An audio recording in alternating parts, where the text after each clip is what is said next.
So while her people couldn't get through, neither could anyone else's.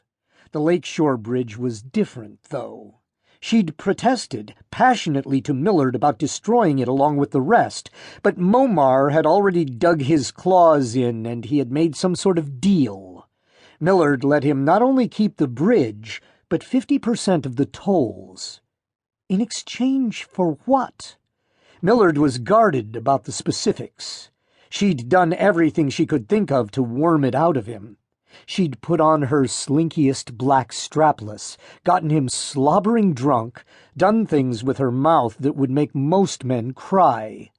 But all he would tell her was that LSD was off-limits to her crew. The fact that he, for whatever reason, felt he couldn't trust her was absurd.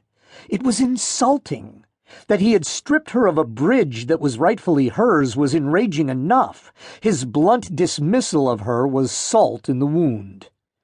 But que sera, sera. Things could be worse. 3 years and counting since M-Day, and she'd never lived so well. A waiter in a white tuxedo appeared in the doorway of Fulton's restaurant, carrying what Violet knew was a perfectly room-temperature bottle of red. He walked slowly so as not to bruise the wine, but his nervous discomfort was obvious.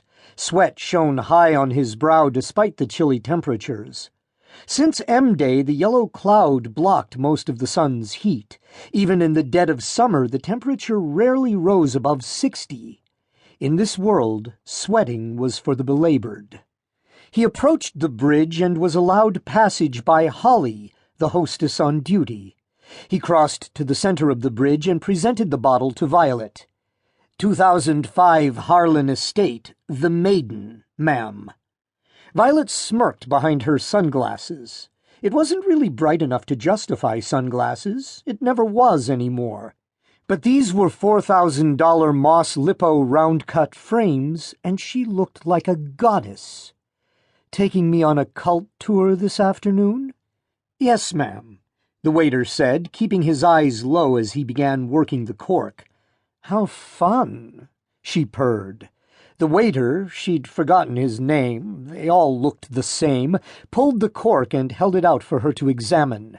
She lifted the Lippos to get a better look. The majority of the so-called silk merchants passed almost nothing but counterfeit wine these days. The truly valuable selections had grown so rare. No one dared try to stock Millard's cellars with schlock, but even so, it was prudent to be sure. She peered at the Harlan Estate logo stamped into the cork above a dark blue 2005. She nodded, satisfied, and the waiter poured her a taste. She dipped her nose into the glass and inhaled deeply. Cigar tobacco and coffee. Delightful. She swirled the ruby wine, inspecting the legs, then sniffed deeply a second time. Crème de cassis as well, she noted, and asphalt. A touch of asphalt. She poured the wine into her mouth and swirled it around on her tongue. Dark fruits, spicy oak, light minerals. Thank you, she said to the waiter. He poured her a full glass, set the bottle next to her, and returned to the restaurant. Another day, another inspection of the troops. After this glass, she'd take the bottle and check in on the lower whacker guard. She suddenly noticed movement to the north and craned her neck in anticipation as 2 figures turned the corner of LaSalle and Hubbard. The rest of the bridge crew had noticed them too. The small army of busboys and waiters rose from the concrete where they spent most of their days lounging and trading stories. Someone whistled down to the naval unit in the boat below the bridge. The men in the boat scrambled to find a square white flag with a blue cross reaching to all 4 sides.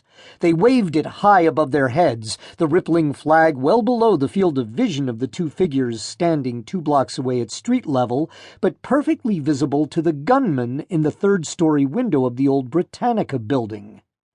Business had been slow all day, and, according to the morning report, it had been a slow week rounding out a slow month. This was partially due to the post-M-Day timeline, Violet knew.